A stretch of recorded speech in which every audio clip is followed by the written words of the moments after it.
Good morning, good afternoon, good evening, wherever you may be in the world. This is Philip Chan here, known as the 10-second maths expert, here today on Radio Works Well, together with the wonderful and amazing Marina Nanny. My show today is about, and so the second part of my legacy tour is about the six most important areas for me. So this is a very personal um, experience today to share with you. But before I start, I just want to hand over to Marina to say hello to everybody. So Marina, over to you. Wow, Philip, I'm so humbled to be here with you and have great conversations. You always inspire me, and I know our listeners are already attracted to your vision because you have not only a huge heart, but you have a global vision, and you help so many people around the world. And each time I'm listening to you, I feel inspired, I feel happier and lighter. It seems like nothing is impossible. Over to you, Philip. Thank you, Marina. In my first talk about legacy, I talked about, well, first of all, everything that we do in life is a legacy, whether you're conscious of it or not conscious of it, because everything we do have an impact on the people we meet, directly or indirectly, and especially our family. In the first talk, I was talking about, is your legacy, is it meaningful? Is it temporary? Is it lasting? Is it too global or eternal? But today I really want to look at something that's very private for me. And one of the things I want to do is to share my legacy with my grandchildren. There are really six areas I want to look at: spiritual, family, health, education, financial and money, and also to do with work and business. One of the reasons I had for a long time, I had vision of actually writing 11 books this year. My book 9 is actually, I'm going to call it The Things I Want to Teach My Grandchildren. And these are broadly the six areas that I want to do. So let's talk about spiritual. Sometimes people say, well, I'm actually not a religious person. From my understanding, if someone was religious, that means they seek the truth. So if you are someone who actually wants to seek the truth, then in my book, you are religious. It doesn't matter whether you're whatever religion. I'm a Christian, but also I respect people from other religion. Let's look at the common grounds, because in the lots of things in life, we have commonalities. And then also, once we identify what the common area is, then we can look at the difference. Now, I don't have the right to impose my religion on anyone, not even including my family. But I just hope then to tell them this is what I stand for. I hope that you're going to find out for yourself, and then you can make, when you grow up, to make up your own decision. So we just give them the facts. But within every religion, there's some commonality in terms of there's discipline, there's order, there's maybe some rituals or routine, which I think is good for everyone.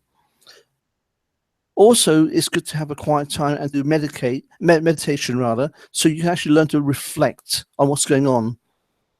And sometimes in the rush of our busy life, we just do this, and we're rushing around. So sometimes it's good just to have a quiet down and just reflect, say, what is going on? Learn to do a little bit of studying and thinking. So I believe in every religion that is a very strong aspect, because it's got a structure, it's got a framework, and also with that, it's got belief.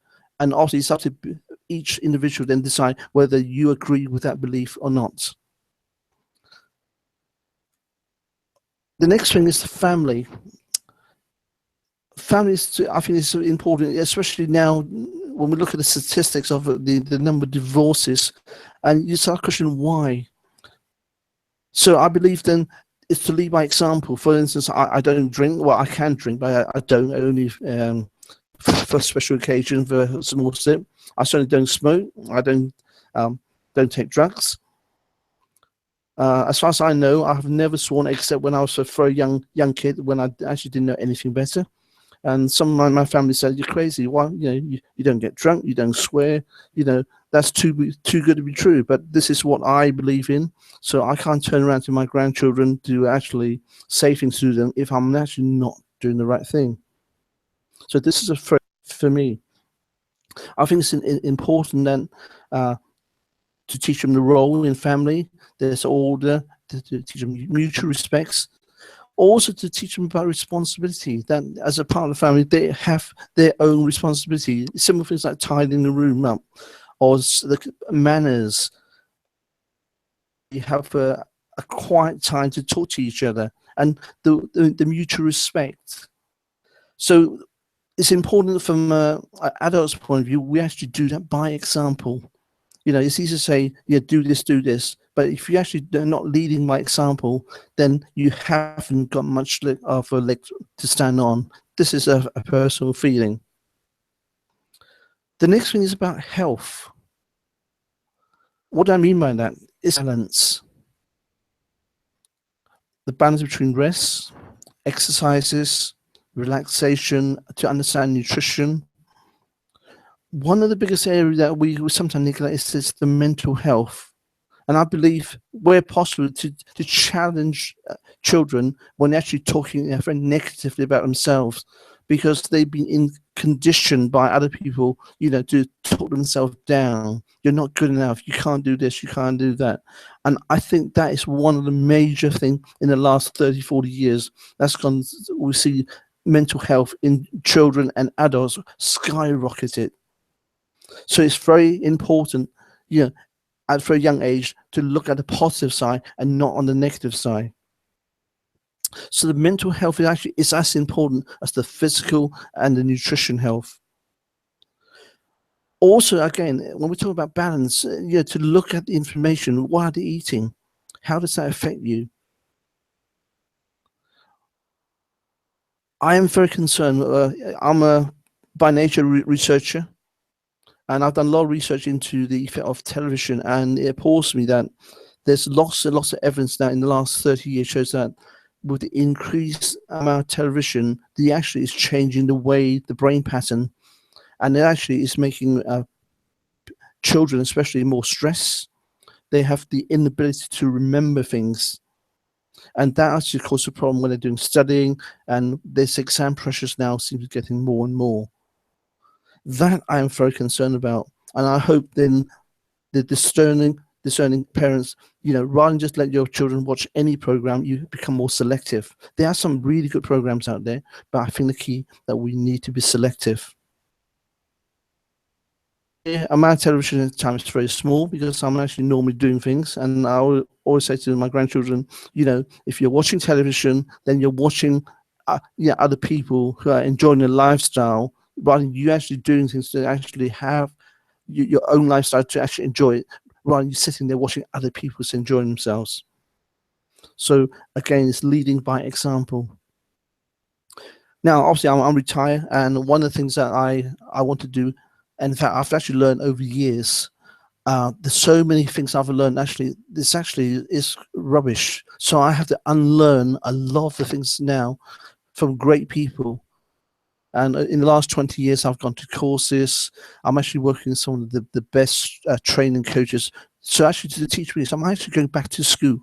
After over 67 years, I'm actually going back to school. And some of my coaches I'm into are kicking my bottom, but in a very nice way. So thank you for that. And hope then this lead on to education, because it's important that children understand that when they finish age 16 or 18, that's not the end of the matter. I hope they will create the love for learning. Learning is a lifelong thing.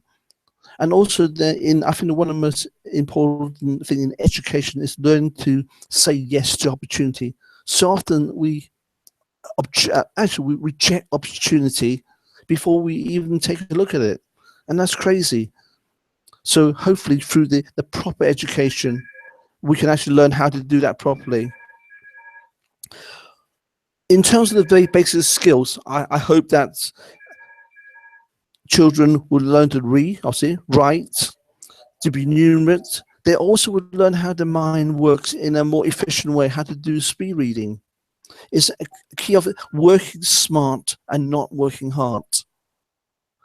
Work smart first, then work hard. Because successful people are not the one that who work 24 hours a day. They learn how to use their time. So one of the important thing about education to me is also, you know, how to actually ask important questions, how to learn priorities, and be very selective what you're learning. Not just learn anything, or in some cases people are learning nothing. Then find a coach who can guide you to learn more efficiently. The other thing, very important thing about the life skill is how to actually create rapport with people, learn to have empathy. That is a part of the education that we actually don't really teach. We're all talking about in the schools, you got to pass this exam, that exams.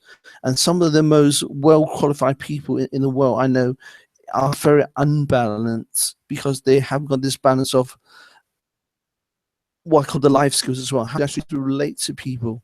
So the true education has to be a balance. The other thing is we never really teach our children how to do finance and money. There is a lot of misconception about money, that money is the root of all evil, but that's not true. If you actually read the Bible properly, it's the love for the money. Also, the money is actually to do with service. The people who earns a lot of money give greater service. So therefore, if you want to be rich, then look at the things that you can give greater service to people. And that way, and how to leverage your time and effort so you have a greater impact to serve people. And that is the important thing. When we actually have our first wage bracket, most people just randomly just go and spend it. Some of my great teachers said, first of all, you pay yourself. Before you do anything, pay yourself 10%. Then allocate, say, about 55% to your necessity, your gas, your electricity bill, and so on. But also have a portion money that you for your education, because if you're educating yourself, knowledge is power. Or actually, that's not quite true. It's actually active knowledge is power. But once you got information and you act on it, then that makes you a better person. It makes you more viable, and people want to come after you to get your help and service, so you be better paid. So active knowledge is the key. What else do we need to do? You look at the long-term goals, maybe saving your house, getting married. Yeah, those things need planning. So again, from day one, when you actually start earning your first wage packet, those are something, ideally, those are things. Unfortunately, in my days, no one taught me this. And most of us actually earning more than we earn. It doesn't matter where you earn. You earn £10,000, you probably spend 12,000. You earn £100,000, you spend about 120,000, and so on. So if we can actually teach our children the value of money and how to actually manage the money properly, that to me is a key aspect. The other thing about giving, nowadays it's all me. I think it's learn to have a charitable, to actually give away a small portion of your money to help the needy, because the laws of the universe, as you give, you receive in a different way. You will never get back from the person that you give to, but the law of the universe that in a very strange way, you'll get back in a very strange way, sometimes double, triple amount in a totally unexpected quarter. And finally, when we do work and business, most of us live in the 40-40-40 work model. That doesn't work anymore. What I mean by 40-40-40, that's when you work minimum of 40 hours a week for 40 weeks in a year, and then you retire on less than 40% of your income. That model doesn't work anymore. There's a new model on the block, 5-5-5. You base 5 hours a day for 5 years, and then you retire on 5% increase each year. That is the model of the rich and successful. So I would love for my grandchildren to learn the millionaire mindset. Now, can I do that? The answer is yes, only because I'm going to now start learning from the people who've been there. And I want to take my grandchildren to learn from these successful people. so that they too, when they grow up, can actually be living on the 5-5-5 model and not on the 40-40-40.